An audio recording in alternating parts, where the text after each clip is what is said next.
Hello everyone. So today we will be discussing the topic twins pregnancy. This class will be in the English for all those who are not able to understand English language. So this is in the English. Okay, here we go. Okay.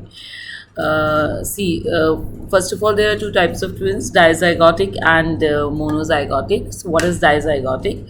In dizygotic twins, two fertilization takes place. One different sperm fertilized with one ova, and one different pair of sperm fertilized with another ova. Okay, so once again I would like to say in dizygotic two zygotes are formed as a result of two fertilization. Okay, so fertilization are two, so two zygotes are formed, and it is called dizygotic twins. As their ovas are separate and as the sperms they are separate, different, so different genotype individuals are formed. Okay, so then they are called as non-identical, or so they are called as non-identical twins or fraternal twins. Okay, so as they are having different genotype, so it's quite possible that they can have different sex, right? Their sexual chromosomes can be different or they can be same. Okay, now there are two types of dizygotic twins: superfecundation and superfetation. As a question has come on this, so we will discuss this in detail after reading the question. Okay, so first of all, before that I would like to discuss that what happens in IVF. In IVF, because IVF is a bit costly procedure, and we are doing the fertilization in the test tube in vitro. So because of that, what we do is that we fertilize the ova to we fertilize different ovas with different sperm 3-4 times. Okay, so that we can transfer 2 or 3 embryos in the patient of the infertility, so that at least one could grow, and the patient should get the baby. Okay, so that is why we are transferring the more embryos in the ART techniques, or in the IVF or ICSI. We are transferring more embryos so that at least one should grow and the patient should get the baby to increase the results. Okay, so now in all these ART procedures, we are doing intentionally, we are doing more fertilization. So whenever more fertilizations will be there, so there will be formation of more zygotes. So that will be of course that will be a dizygotic. The twins, if two embryos they success in growing, so then it will be a dizygotic, because separate fertilizations have taken place. So whenever you have a confusion in the question that whether it is monozygotic or dizygotic, just listen, just see the conditions, whether there are two separate fertilization and two zygotes are formed, or one zygote is formed. Okay, so let's start doing the next slide and see this question. This has come in NEET 2018. Most common type of the twins in after ART. Okay, so this is monozygotic, dizygotic, acardiac, and Siamese. Okay, so most common type of the twin after ART is the dizygotic, because separate fertilizations are taking place. Okay, what does this terms acardiac and Siamese mean? Soon we are going to read. Okay, let's go to the next slide. Now this is a question which I was telling you that it was asked in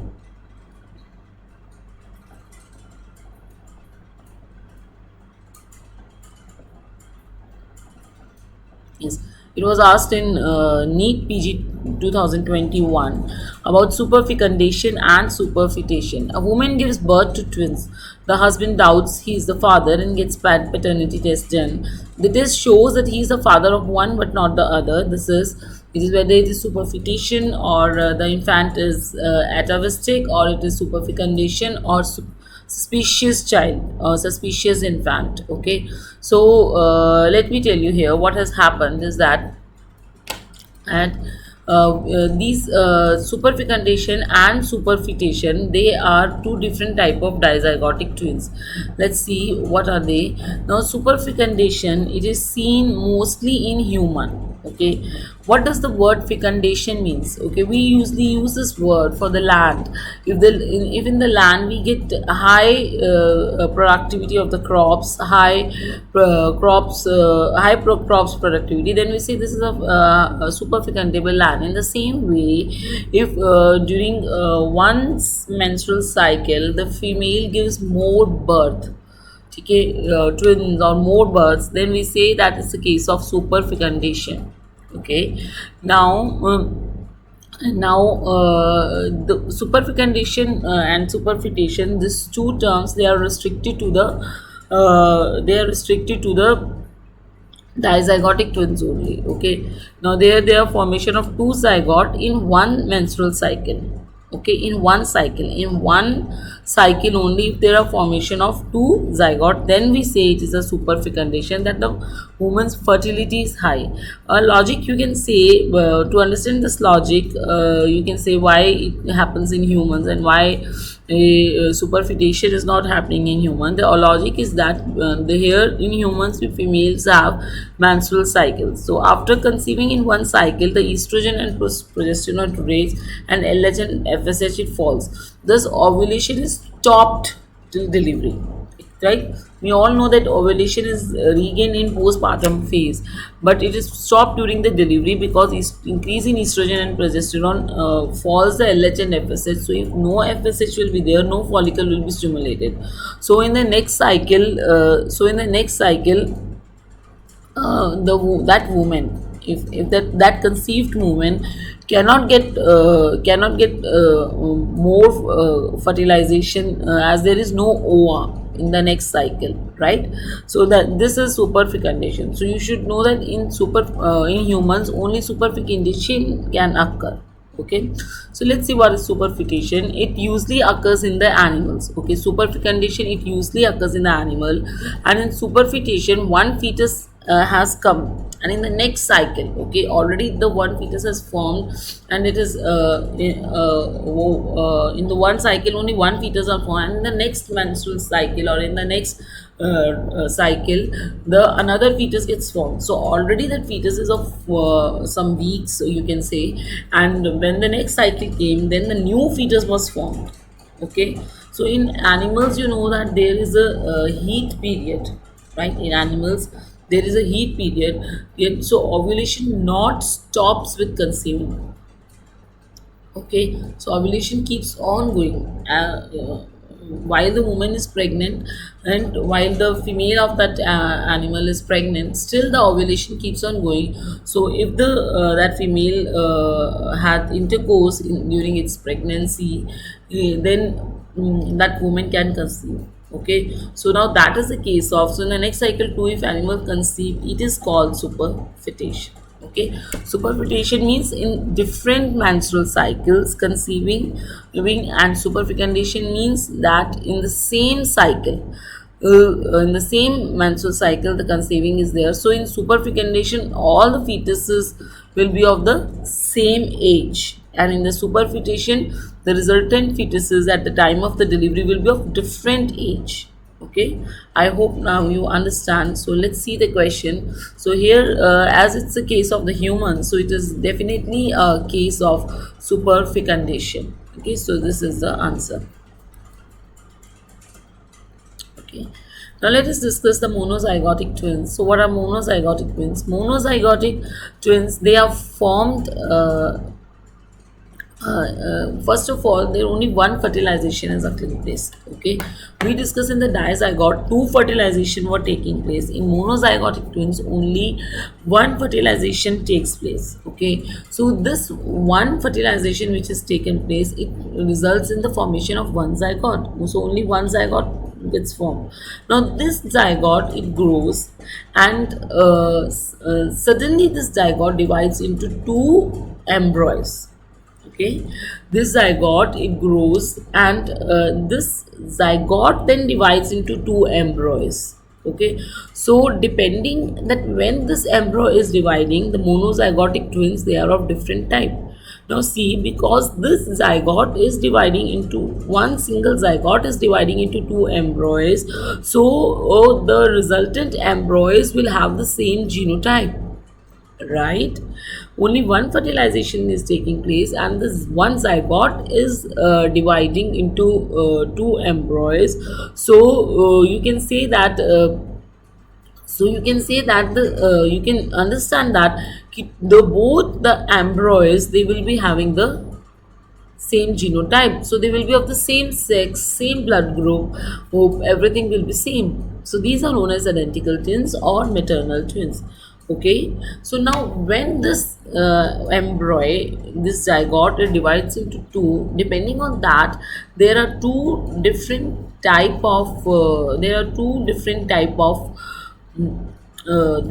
are different many three four types of monozygotic twins. Okay, so these are the stages of the embryo which you are seeing below. This is the morula. What is morula? So first stage, so this is, you can say, this is zygote. This zygote, first zygote is a one cell structure, and this one cell structure first divides into 2, then 4, then 8, and then 16. So this is morula is a 16 to 32 cell structure. It is just a ball of cells. Okay, and whole of this morula, it divides exactly into two. Let's see in the next slide. So first question is, here this question has come in FMG 2018. If a zygote divides 2 to 3 days after fertilization, which of the following type of placenta is seen? Monoamniotic, monochorionic, monoamniotic. So always remember that we say chorion first and amnion later. Okay, we speak out chorion first and amnion later. So always remember, when we are saying monochorionic and monoamniotic, it means we can also say Momo, because it is understand that we have to say chorion first and amnion later. So Momo means monochorionic and monoamniotic, and monochorionic diamniotic means we can also say to monochorionic diamniotic Modi. Modi means monochorionic, and di means diamniotic. And when we are saying di, it means, because we have to say chorion first, so dichorionic, diamniotic. Okay, and then the last is conjointin. Okay, let's see how these are formed and what is the answer to this question. Now you have seen now you know that the zygote divides into morula, and which is basically 16 to 32 stage, and it is just a ball of cells. Okay, collection of cells. Okay, so and now this morula is stage is up to day 3. Day 1 to day 3, the stage of the embryo, we say it morula. Okay, you can also appreciate here in the diagram. Okay, so this is the stage of morula, the 16 to 32 cell stage, and here it is the stage is only up to day 1 to 3. Now when this morula will divide into two and form two, so the complete whole morula will replicate. Okay, बिल्कुल just same like this morula, two morula structures will be formed, and now these two structures, they will form separate structures, separate fetuses, separate placenta, separate chorion. Okay, so now these are the resultant fetuses formed due to these two separate morula will be, of course, dichorionic, diamniotic, because till now, that is up till day 3, no chorion has been formed and no amnion has been formed. Okay, so the resultant structure will be having separate chorion and separate amnion. So if the division of the embryo, or if the division of the morula has taken place, as in the morula stage is only up to day 1 to day 3, so the resultant structures which are formed, as yet the chorion and amnion has not been formed, the resultant structures will form their own separate chorion and own separate amnion. So you can understand that the resultant fetuses will be dichorionic and diamniotic. Okay, so the answer to this question, what type of placenta will be? So it will be dichorionic and diamniotic, no doubt. Okay, so now let's see the another diagram. Now what happens in day 4 to day 8? Okay, as you can see here, appreciate in this diagram, in day 4 to day 8 this embryo, this blastocyst is formed. Okay, this is basically a big structure of the blastocyst. What is blastocyst? The outer layer is, this is the trophoblast. Okay, and this is the inner cell mass. Okay, this compact structure is known as inner cell mass. Okay, now this stage is seen during the at what period? Day 4 to day 8. Okay, day 4 to day 8. So you all know by your previous basic knowledge that the trophoblast, it forms the chorion, right? That the trophoblast forms the chorion or the placenta, right? The trophoblast, it forms the chorion or the placenta. Now when this blastocyst will divide into two, this trophoblast is not going to duplicate. Only this inner cell mass is totipotent or has a capacity to duplicate. Only this inner cell mass will duplicate. This outer layer trophoblast will not duplicate. So the resultant structure will be like this. Once again, I would like to show in the previous slide, the resultant structure will be exactly same two morulas.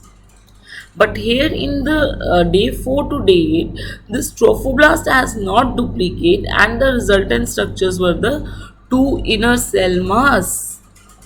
Okay, these two inner cell mass will now form the separate fetuses, but they are going to share the same trophoblast, the same chorion or the same placenta.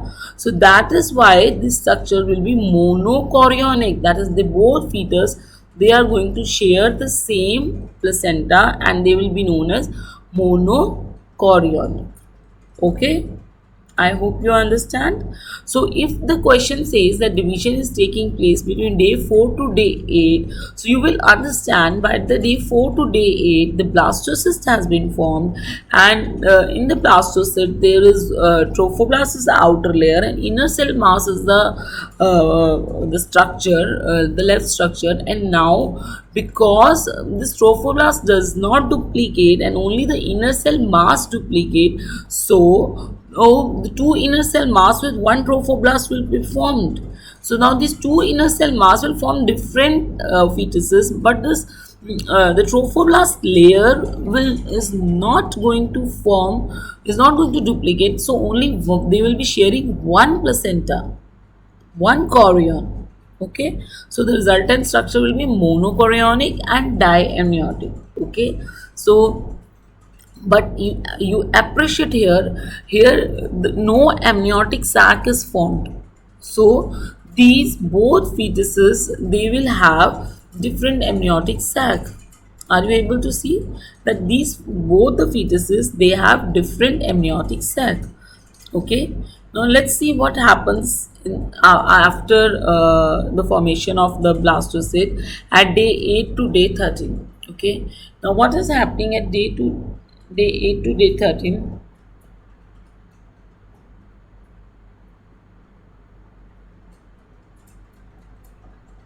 Yes, at day 8 to day 13, now this structure is somewhat like, looks like somewhat like this. And now at this structure, this inner one is the amniotic sac as I have labeled it, and this outer one is a trophoblast.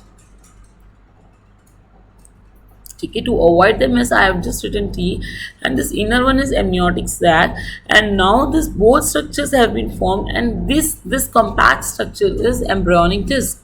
So now trophoblast will now is not going to replicate, amniotic sac will not going to replicate, only this embryonic disc will replicate. Now two embryonic discs are formed, and now the resultant, and these two embryonic discs are going to form two different fetuses, but they are going to share the same sac and the same placenta. Okay, is it okay to all of you? Okay, now well, let's see what happens after day 13. But before that, you should be knowing that when the division has of the this structure has taken place at day 8 to day 13, the resultant will be monochorionic and monoamniotic. Let's see what happens after day 13. After day 13, this embryonic disc which was formed, it must have differentiated into some part, and you all know that once the differentiation has taken place,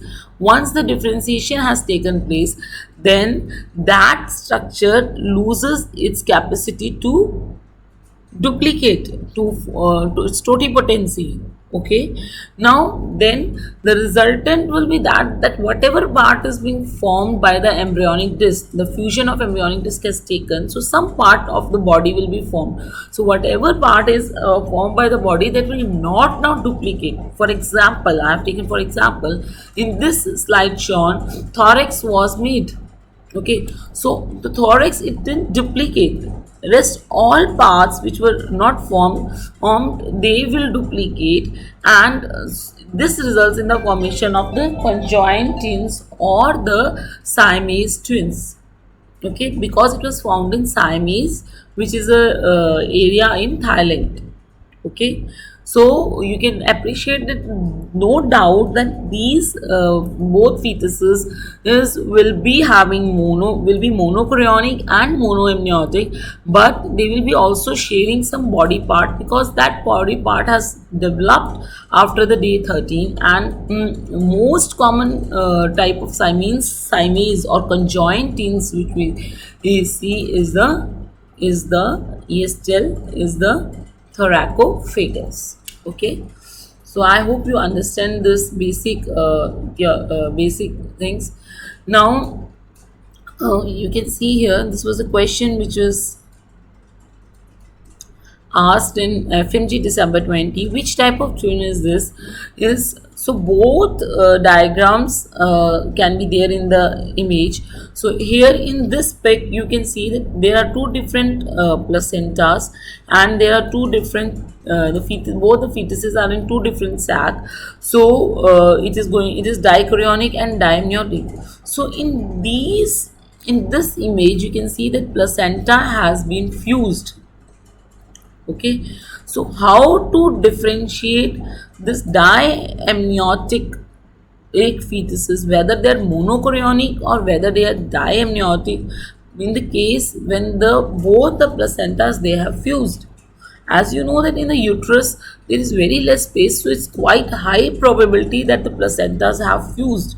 Okay, so they're quite high probability. So one more question is for you.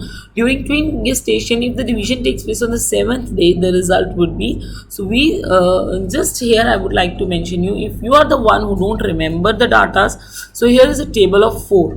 Okay, so up till day 4, less than day 4, if the division takes place, it results in the formation of di twins, diamniotic, dichorionic.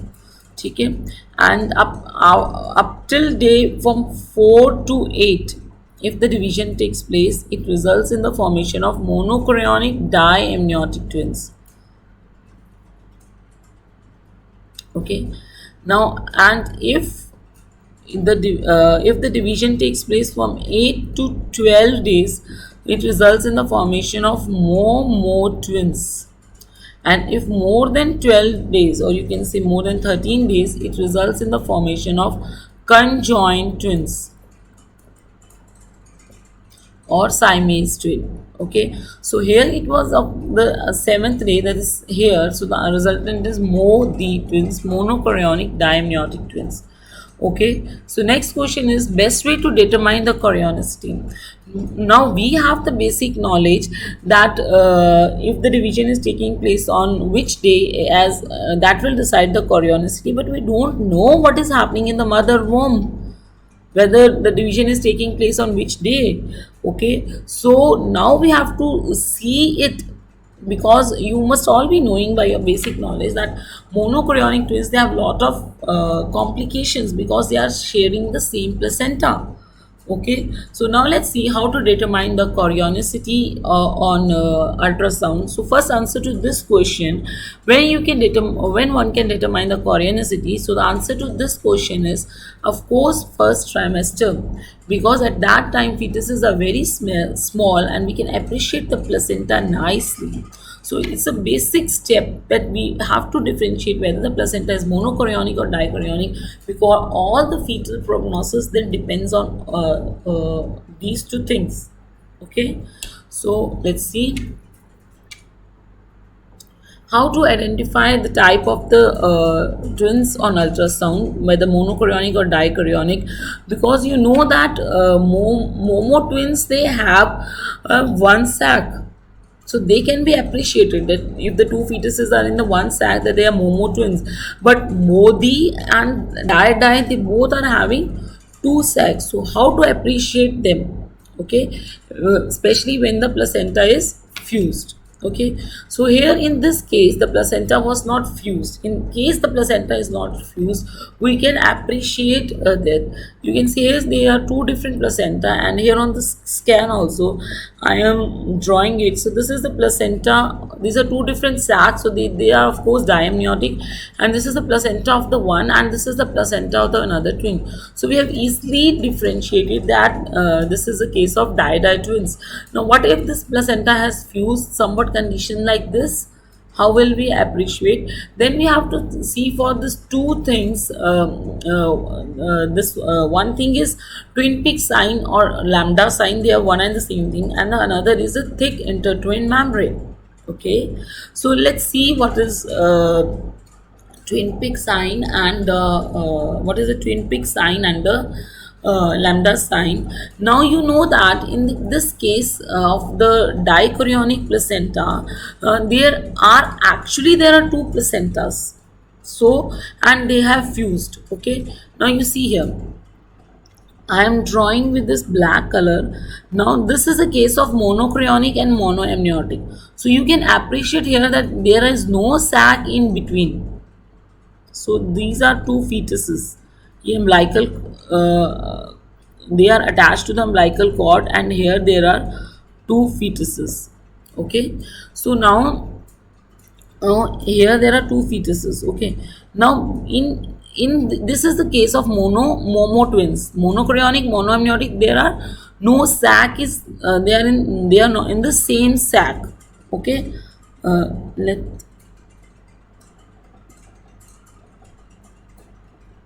show here.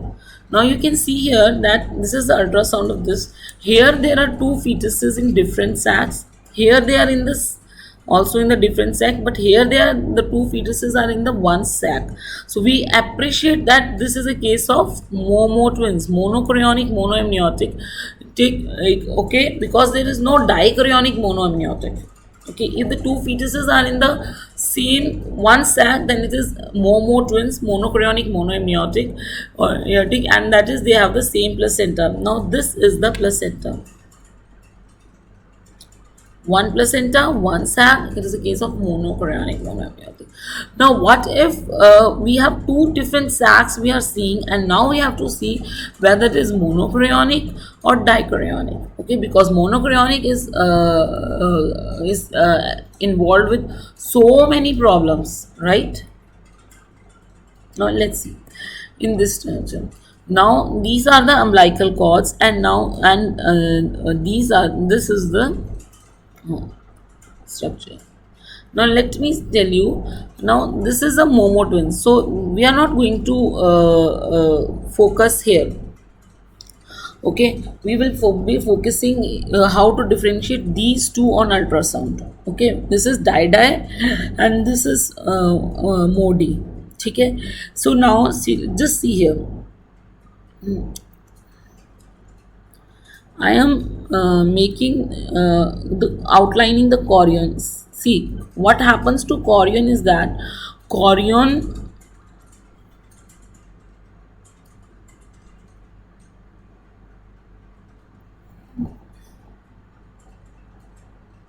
Now this chorion on it divides into two, splits into two.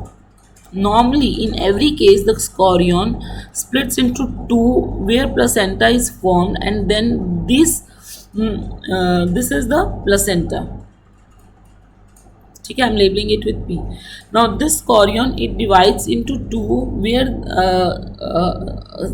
all around there is not placenta. Placenta is restricted to decidua basalis. Okay, all around there is no placenta. Placenta is restricted only to some part of the uterus. So now wherever the placenta will be there, the chorion splits, and now here there is, this is placenta. Now you know the placenta is tapering here and placenta is tapering here.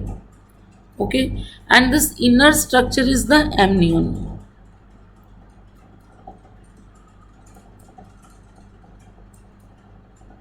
Okay, now as you can see here that the, yes, as you can see here that here there is a single placenta. This is a case of monochorionic. So the tapering will be again same like that here on the margins, because here there is single placenta, and as it was diamniotic, so now this is the amnion layer,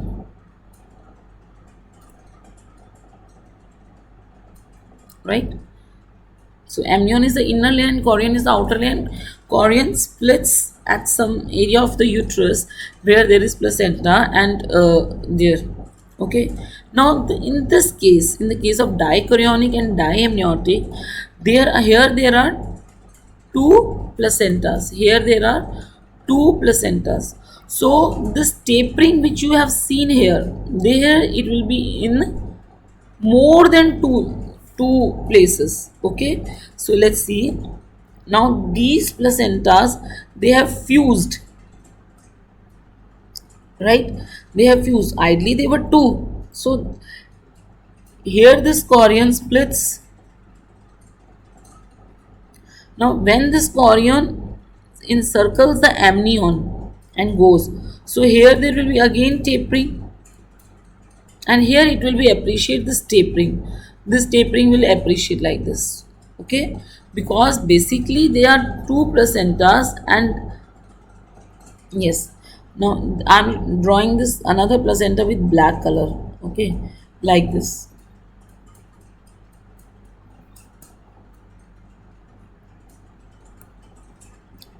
Now here again there will be tapering of this placenta,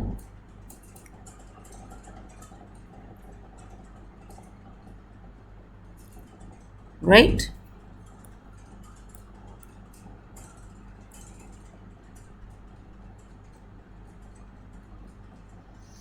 Okay, so ये जो the tapering which you were seeing here, this will here also, right?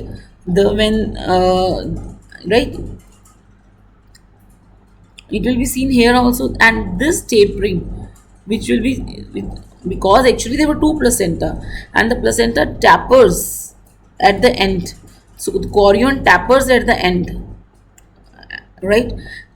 So this you can see that, so this is one placenta, right? And this is the another placenta.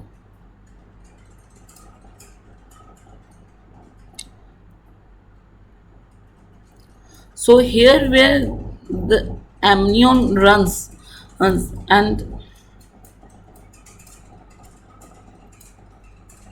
right? Here now amnion is on the inner side, so in between the amnion a chorion will also go, because actually there were two placentas. So you are seeing that here no amnion was going, and should not go in the modi. No amnion goes, no amnion goes, no chorion goes in between the two amniotic sac. Why it should go? Because it is made up of only one placenta. So chorion will taper here and here, not in between. Okay, so the intertwin membrane will be formed of two amniotic sac only in the case of the monochorionic diamniotic, because in monochorionic there is one placenta, and the intertwined membrane, that is the membrane which is between the both the fetuses, it will be formed of only two layer of the amnion, right? And here in the case of the dichorionic diamniotic, the intertwined membrane will be having two amnion and also one layer of chorion, so it will be thick. First of all, its thickness will be, the criteria which we have formed is that its thickness will be more than 2 mm, then it is di-di, and if thickness is less than 2 mm, then it is MOD. Okay, and now, and we have also seen that the placenta tappers, as you have seen here, the placenta tappers, and this tapering is also seen in the case of di-di, because there are two placenta. So we can also appreciate this tapering, which is seen as a twin peak sign. Okay, so if you see here how we will see this tapering. So can you see that we are seeing here the tapering of the placenta? See, placenta is also going along with it. So yes, this tapering is seen as a peak sign. Okay, and this is known as twins peak sign or lambda. This is the structure of the lambda. So yeah, this tapering is seen as the peak sign. Okay, so once again I will tell you, in reality, in the case of the di twins,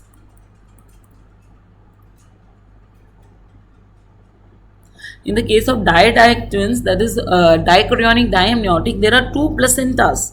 So each placenta comes till the end of the chorion and amnion, which gives a peak to the fused placenta, and this is called as twin peak sign or the lambda sign. Okay, so it is known as twin peak sign or the lambda sign, and the chorion which goes into it also makes the,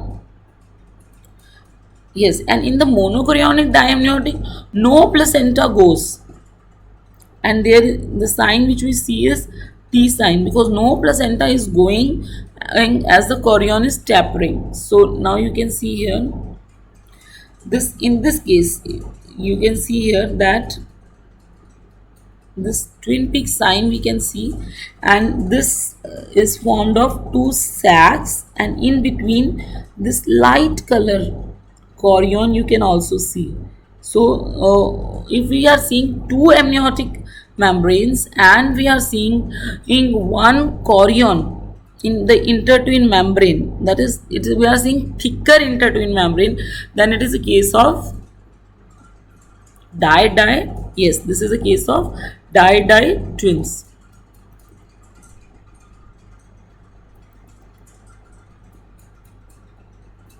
Okay, so this is a case of di twins and it's fused. And if we are seeing the if we are seeing the structure like this, there is no tapering of placenta and there are only two amniotic sac we are seeing. We are not seeing in between both the twins chorion is there, then it is a monochorionic diamniotic twins. Okay, now let's go to the next ones. In this intertwin membrane we have discussed. Now here in this diagram also we can see that placenta is tapering here. right? So this is a case of diamniotic and dichorionic and diamniotic, and here there is a T sign, so this is a case of MOD, and this is a case of Momo. Already we have appreciated. Now how to identify which how to identify after the delivery when we saw the placenta.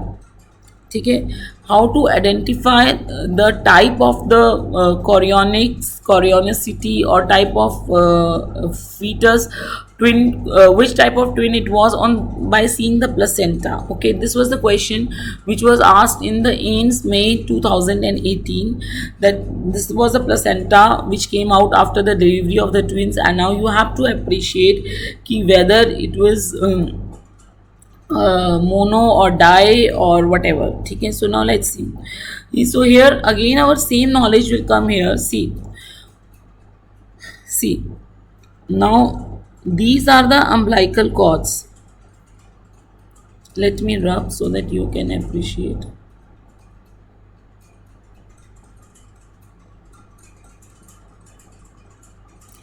On the basis of the placenta, how we can. Okay, so these are two umbilical cords.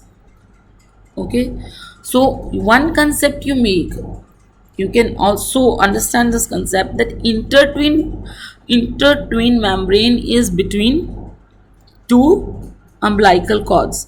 So these structures, they are umbilical cords. Okay, these structures, they are umbilical cords, and the intertwin membrane is between umbilical cords, right? Right, you can see here that the intertwin membrane is between the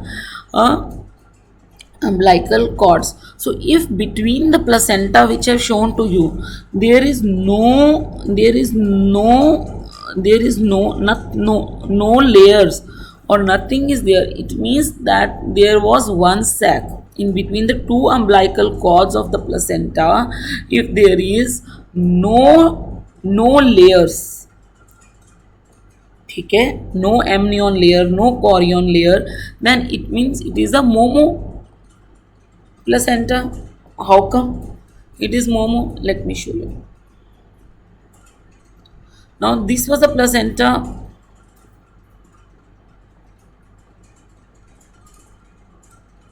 Yeah, this was the question. Now here you can see that in between these two umbilical cord, here there is no amnion. Okay, appreciate here in the another diagram, you can see here between the two umbilical cords, here are some membranes, right? But here in the case of the image which was in the question, there was no.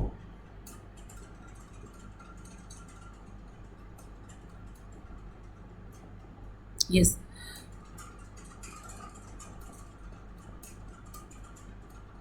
here in the image there is no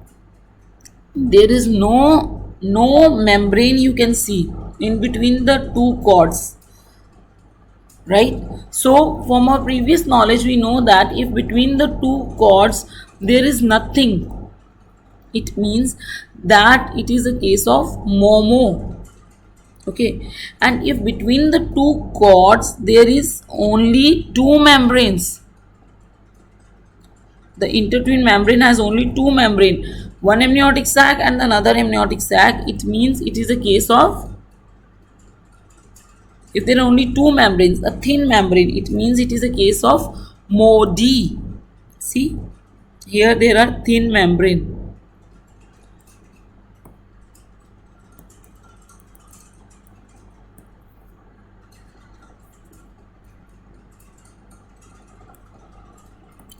I'm rubbing it so that you can appreciate it later.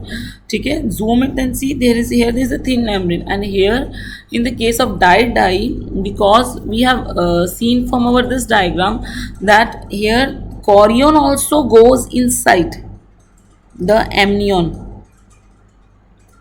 Okay, between the two umbilical cord there are in the di chorion is also going. and that is what has made the intertwin membrane thick. So when in the placenta, if we see the image of the di twins, we will see three layers, two of the amnion and one of the chorion, right? We will see three layers.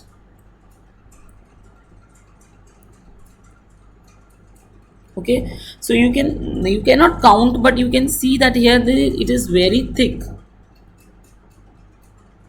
Between the two umbilical cords, we are getting a very thick layering, right? And you see, we are tapering.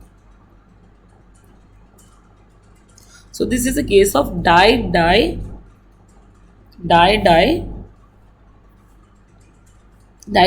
diamniotic placenta.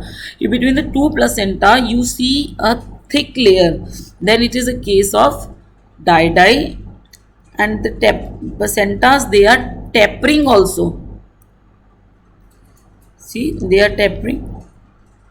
So this is a case of di, and if the placentas, they are not tapering, and between the two umbilical cords you see a thin membrane, okay, it means the membrane is made up of two amniotic membranes. So it is means it is a MOD, and if there is nothing, then it is a case of Momo. Okay, monochorionic and monoamniotic. Now let's see it in a quick mode.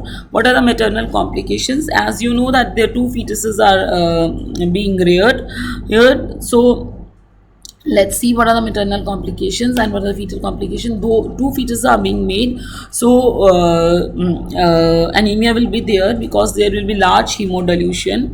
Why preeclampsia will be there? Preeclampsia will be there because a large placenta has to be invaded by trophoblastic invasion, has to be large, so there are high chances of less trophoblastic invasion, and when there is less trophoblastic invasion into the extravillous chorion, that leads to preeclampsia, and preeclampsia and APH are all, and preeclampsia and APH, they are interlinked, and preterm labor pain and PPH is due to the overdistension. Polyhydramnios is due to the increased formation of the urine by the two fetuses. Okay, out of this, PPH is very common. Let's see the fetal complications. Because there is limited space, so there are a lot of fetal complications, and always remember, because monochorionic fetuses, they are sharing the same placenta, so the fetal complications will be seen more in the case of the monochorionic twins than in the case of the dichorionic twins. Now all these fetal complications which we are studying here, these are seen in both monochorionic and dichorionic. Some fetal complications are specific to monochorionic that we are going to study later. Okay, so prematurity is the most common because of the overdistended uterus. Preterm labor pains are there and premature twins are delivered, and abortion can occur, congenital malformation can occur, low birth weight can occur, fetal growth restriction and discordant growth can occur. So what is discordant growth? Let us see this question. This question says demise of a twin in second trimester with maceration is called. So here problem was between fetus preparacious and vanishing twins. So what is vanishing twins?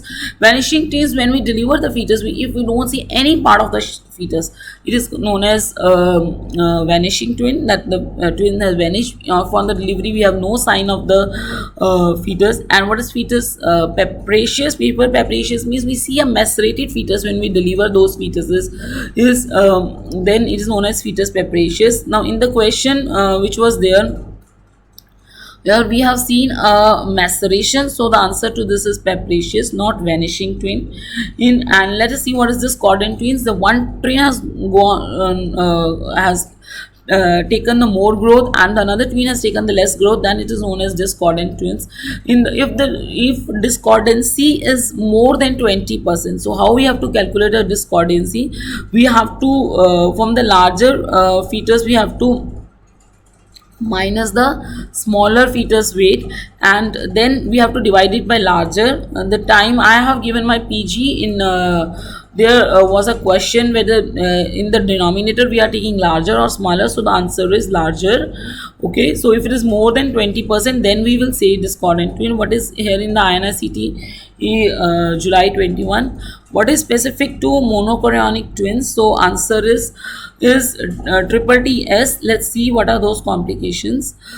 Complication which is specific to monochorionic, they are due to, because you know that in the monochorionic placenta they are sharing the same monochorionic fetuses, they are sharing the same placenta. So there is communication between arteries and veins. You just these complications, they are specific to monochorionic. It is not due to the limited space or anything else, because they are sharing the same placenta. So these complications are specific to that. Twin to twin transfusion syndrome, twin anemia polycythemia syndrome, and twin reverse arterial perfusion syndrome. So these are fancy names, and these complications are specific. So answer to this question is there. In both 1 and 2, there is arteriovenous communication, and in the third trap there is, as the name suggests, there is artery to artery communication. So one artery of one fetus communicate with the veins of the another, and here one artery of the one communicate with the another. So let us see how we are going to deliver. If the case has been uncomplicated, no preterm labor pains, nothing, then we have to deliver the dichorionic at 38 weeks and monochorionic at 37 weeks.